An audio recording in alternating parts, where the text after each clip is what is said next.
In today's video, the ban list has dropped and there are more changes than I personally was expecting, including the One Ring finally getting hit, but where?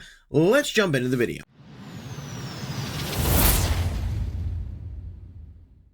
Alright everybody, thank you for being here. If you do enjoy the video, be sure to hit that like button and subscribe, and then click the bell icon if you want to be notified when new videos are posted. But yes, it is our final ban list of the year, and typically it looks like these updates are going to be coming out about every 3 months. I think that's about how it's been.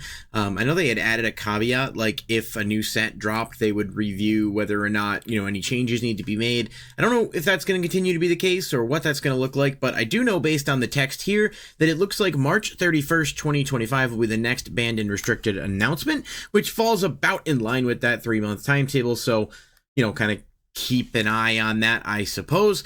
We're going to just go through and talk about this today. I know a lot of people have been wondering if the One Ring was going to get hit. You saw people selling off some of their copies and price starting to fluctuate a little bit, and I'm happy to report that it is in fact hit, so we will talk about that one as we go. But let's just start here with Standard. Of course, if you guys haven't been playing Standard lately, I have to say it is a very fun format right now. I think Duskmourn and Foundations both did a lot to spice up what Bloomborough sort of started.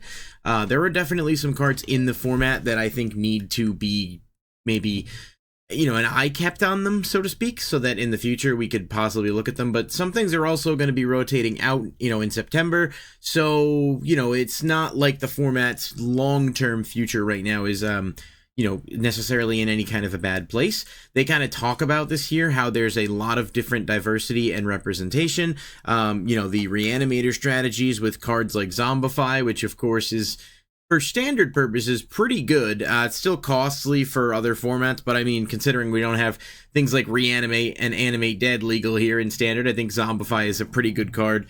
But generally, there are a lot of different strategies you can build. Mono Red is really strong. Boros is still pretty strong. I know enchantments in general with the Overlords have seen a huge buff with Zur Eternal Schemer, which they even mentioned here in the article. So no changes to Standard right now, which I think is pretty much good news.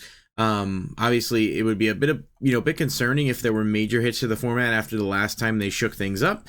And I'm happy to see that it's sort of self-policing, so that's where we're at there. Now, we've got Pioneer. Now, again, a format that I think is definitely popular with some people, and it has a 1-for-1 dupe on Magic Arena now with Explorer, and with the release of Pioneer Masters on Arena, everything that is legal in Pioneer on paper is also now legal on the digital, Magic Arena. So if that format is something you like, you do have a couple different ways to play it.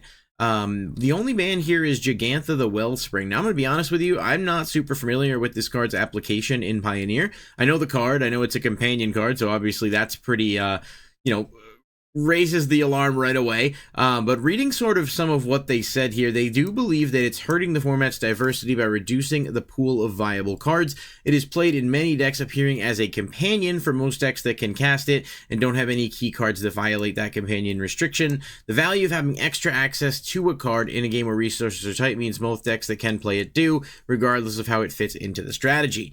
They're basically saying here, because it's so good and because it's essentially a free card, people are opting to play it over some other cards, which means they might be taking something out of the deck that would conflict with Gigantha's requirements to be a companion, and it limits the deck building and card diversity. So, I mean, logically that makes sense, and obviously I could see this card's, different applications, but someone who might be more familiar with Pioneer could certainly delve on that a little bit more in the comments section if you'd so like. Now we move on to Modern, and this is where the big, slate of changes happen. Starting off with the One Ring, which is in fact banned. I don't think anyone's going to be too upset about this. This card came out about a year ago and has, historically been one of the most dominant cards in Modern, seeing a near 60%, I believe, play rate, if not higher, in a lot of top decks. It just does so many things to the point where they had to nerf it on Arena because of how good it was, by adding an additional cost to it. Just a good, it's too strong. It does a lot of things, and even for a format like Modern, if you're too strong in a format like Modern, then you really, you might have broken some design principles there. So the One Ring is gone, and like I said, I don't think anyone's going to miss it. It is still legal in Commander, though, so the good news is it should probably drop its value a little. I've been looking on TCG Player to try to keep an eye on that. It's about $55 right now, and you see the chart kind of reflecting what people were thinking about it getting hit. It went from being $100 in September down to about $50 as of, last month. So it's a good card. I definitely think, maybe keep an eye on the price and see where it goes over the next, I don't know, week or so if you're looking to get it for Commander, because obviously it's still extremely strong there. Just, a card that kind of needed that restriction. And hopefully they'll be a bit more mindful in the future of how they choose to introduce some new cards, whether it's Universes Beyond or otherwise. Amped Raptor is also banned, and this is an interesting one because I think the card's really fun. I played it in my Commander energy deck for a while. It's very good. I'm sure we'll break down a little bit more about why it was banned in a moment when I get to the description, so we'll kind of put that one on the back burner. Gigantha, I'm going to guess, is pretty similar to what we saw in Pioneer, but another card that, has, Companion as a mechanic seems to be pretty strong in general, and a lot of Companion cards have been hit. I do not think we'll ever see that one return unless it's for some kind of an unset or what have you. But yeah, so those are the 3 cards that are banned. And we've got Mox Opal is unbanned. I didn't even know this was banned in Modern. I've said before, it's not a huge format that I dabble in too much. However, I'm very familiar with Mox Opal. It's an extremely good card that, by the way, in case anyone was wondering, after this announcement has completely surged. It was around, I don't know, $85, and now the cheapest is about $189.99 for the Double Masters version, and it gets higher from there for the others. It's just a zero cost that can give you mana. I mean, you can just read Mox Opal and kind of see why it's as good as it is, but the fact that it's now coming back in Modern, meaning people can and will get multiples to play for a deck, means the supply is going to drop significantly, so hopefully a reprint is on the horizon for that. Green Sun Zenith is another card that is unbanned here in Modern. Obviously, very good card in Commander. But now it's playable in Modern, and it's playable at 4, which again, as I mentioned here, we are seeing major price implications as a result of this. This card was about $10. It is now about $35. So one thing to note is that when these price spikes happen due to reactions on the ban list, they do often settle back down, but I don't think this is going to settle back down to $10 unless they give us another print. Just a really strong card, and again, the price kind of speaks for itself. It's going to be interesting to see what kind of shakeup that has there. One I know people were really excited about is Faithless Looting. This card, obviously, if you're a Commander player, you're probably very familiar with. It's just a generically good red card. It was banned in Modern, I believe, a long time ago for like Dredge and other similar, Storm decks, because it can do a lot for next to no mana. So people seem pretty excited to have this back. I know Ruby Storm is still a very popular deck in Modern, so it should be interesting to see what type of impact this card will have. And then lastly, Splinter Twin, also unbanned. This is an enchantment that allows you to enchant a creature, tap it, put a token that's a copy of it, and it has haste, and then it gets exiled at the beginning of the next end step. Another card people were kind of hoping to see, and yeah, I mean, again, major price spikes on this, up to about 30-ish. It was like a $5 card before this announcement, as of like maybe 3 days ago. So it will probably settle back out, like I said, once people kind of get it out of their system. But it may well see a good bit of play in Modern that could do a lot to keep the price high. And they talk a lot about this, and I won't read through everything, but it's no secret that the One Ring has been a large part of the Modern metagame for about 18 months. We stated that there wasn't a dominant One Ring deck, and they said, well, which was so weird to me because it was seeing so much play, and it's a generic card. I don't know what deck is going to be built around the One Ring, rather the One Ring buffing those decks. But it does appear in many different archetypes. It has solidly become part of the most dominant strategy in Modern. Boros Energy. They say the opportunity cost of including it is too low. It's basically tiresome for players, which I agree with. It not only gives you draw power, but it gives you protection, and it's indestructible. And they basically said that it's clear for many people that Modern would be a more enjoyable format without the One Ring. And so yeah, they hit it. And good, I guess. Listening to the players sometimes is good. They do talk about how it's a hit to the Boros Energy decks, and they want to reduce that deck's impact but not eliminate it, like they did with Nadu. So they talked about some other cards that they had considered hitting, including Ajani, Flage, and Guide of Souls, but they did hit Amped Raptor instead. Amped Raptor basically only sees play in that deck, and it just allows for some really early explosive plays while giving you energy. And so yeah, it's pretty good. They talk about Gigantha again here. It's pretty much same thing. It just reduces your deck building options, and people are kind of shoehorning that in.